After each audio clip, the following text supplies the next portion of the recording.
Hi everyone, my name is Lindsay. Welcome to my channel. And in this video, I'm going to tell you about 5 ways that you can increase your energy.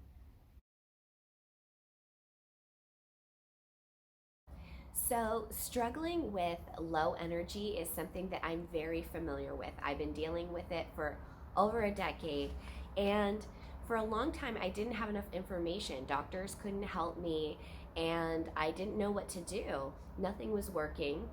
And since then, I've done a ton of research. I've tried a lot of things, and there are certain things that have helped me immensely. I've seen a lot of improvement, and I want to share those things with you today. Problems with low energy or chronic fatigue are so frustrating because you don't even have the energy to try and solve the problems that you're in. So you just kind of get stuck in a loop. It can be very frustrating. So I'm really hoping that some of these tips will help you and give you some direction. Okay, so my first tip would be to reduce or completely eliminate sugar, alcohol, and caffeine. So this sounds really intimidating, but I can tell you that it makes a big difference. And one of the reasons that you want to try to eliminate some of these things and see if that's affecting your fatigue level is that blood sugar issues really can be like one of the top reasons for fatigue. And I don't mean diabetes. A lot of us have blood sugar issues that are not at the level of diabetes, but it's a real thing if you have blood sugar crashes in the afternoon because you had something very sugary in the morning, or if you had caffeine, a lot of caffeine in the morning, if you drink like a Starbucks mocha latte or something in the morning. It's a real thing if you have a blood sugar crash in the afternoon, and it can make you feel frustrated, like, why am I so tired? And it's very easy to overlook the obvious. Now, I put alcohol in this category too because a lot of the time alcohol does have sugar in it, and it can really mess with our blood sugar levels. So we can have this up and down kind of pattern with our blood sugar, which wears us out over time. We ideally want to have a stable blood sugar level throughout the day, or fairly stable. And drinking alcohol can mess with those levels. So if you can't completely eliminate sugar, caffeine, and alcohol, at least try an extended period where you're reducing it as much as possible. I would recommend 1 cup of coffee, 1 glass of wine per day, and only natural sugars, so something like fruit. Although if you're not getting results from that, maybe try to eliminate sugars even more. I found that I can only eat very low glycemic sugars from like berries and things like that, and maximum 1 very small serving per day. It really does. I can't eat that much fruit. It really affects my blood sugar levels and my crashes. So try and see what happens for you. So start moderately and then keep progressing if you are not seeing results. My second tip is to try a lectin-free diet. So if you're doing this kind of diet right, it really is somewhat of a detox diet. You're not going to be eating processed foods. You're going to be really eliminating most of that. Eliminate or reduce the chemicals that you're putting on your body and in your body. This really makes a big difference, because if your body is constantly trying to detoxify, it has to process all of these chemicals and unnatural foods, and it takes a toll on your body, and you have to give it some time to breathe and let it do its thing. But in addition to it being a detox diet, the lectin-free diet is a really good way to heal your leaky gut. So leaky gut is really common today. A lot of people don't know they have it, but it's responsible for a lot of symptoms, chronic symptoms that are unexplainable. You go to doctors and they don't know how to help you. A lot of the times you can trace it back to leaky gut. And I have tried other leaky gut protocols, and this was the only one that really worked for me. So if you're really serious about getting your energy back, I highly recommend the book The Energy Paradox by Stephen Gundry.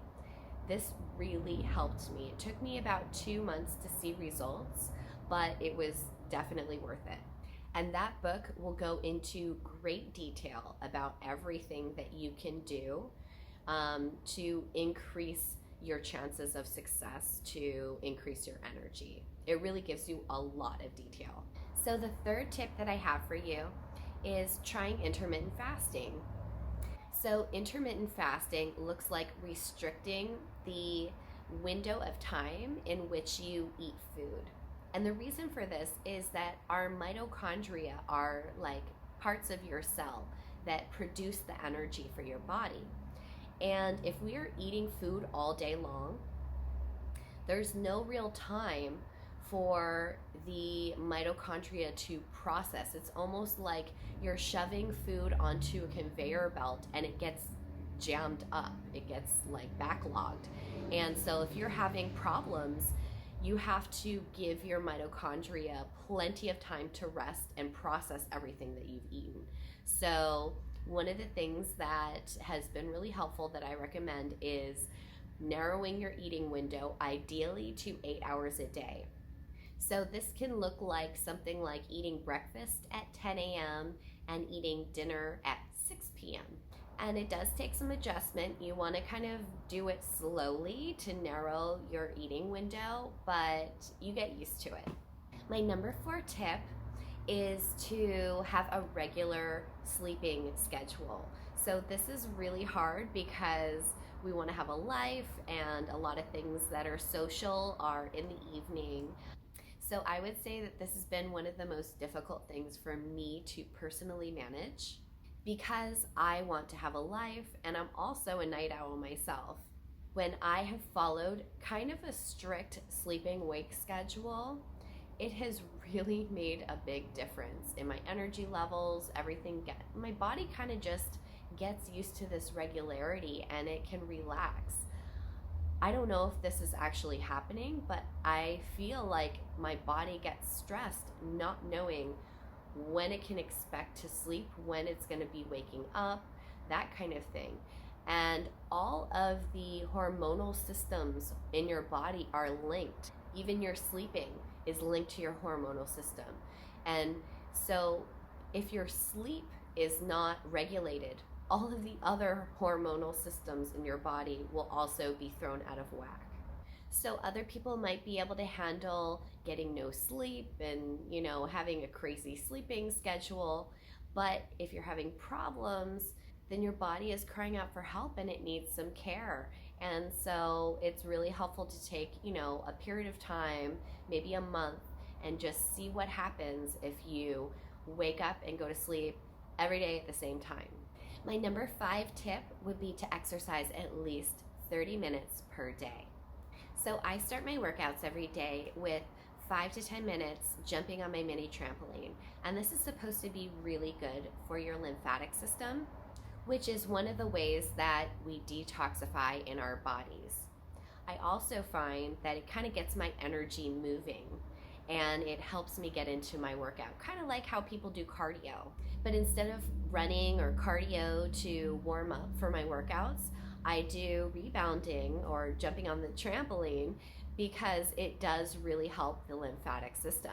So I found that I've had to do at least 30 to 40 minutes of pretty moderate intensity workouts for me to see any difference in my energy over time, because it does take time. It takes usually a couple weeks for me to see some changes in my energy if I'm doing it consistently, because I know that I have kind of like started and stopped this habit. But when I am doing it consistently every day, 30 minutes, moderate intensity, it should be challenging. That really does help my energy levels. Strength training really helps. I don't do weights or anything, but it's something that I could work up to at this point. But I do exercises that are challenging for me, like calisthenic, putting a lot of weight on my muscles, because the strength building really does help with the energy. Now, I love yoga, but I have found that if I just do a regular 30 to 40-minute yoga class in my house, for example, I don't really see a result. But I still like the effects of doing yoga regularly. It really does help my back, um, and my flexibility. It just makes me feel better in my body. So I try to do it every third day. So what I usually do is like some kind of like high intensity workout, and then the next day I'll do Pilates, and then the next day I'll do yoga, and I kind of rotate like that. What I have found is that moderate to intense workouts has been the only thing that has helped me. I don't personally get much from power walks, but I guess it just depends on what level you're starting at. If you have no energy, you have to build up. But I think the key is that you're constantly challenging yourself. Once you feel like a workout is kind of easy for you, this is what I found. I have to step it up, or I don't see the result anymore. I don't feel the return in energy. So I do recommend 30 to 40 minutes every day, challenging exercise. Okay, so that wraps up my 5 tips for increasing your energy. I have a lot more to say about this, so if you have any more questions, please comment below. If you have any experience with doing any of these things, let me know in the comments. But I wish you guys luck and take care of yourselves, and I'll see you next time.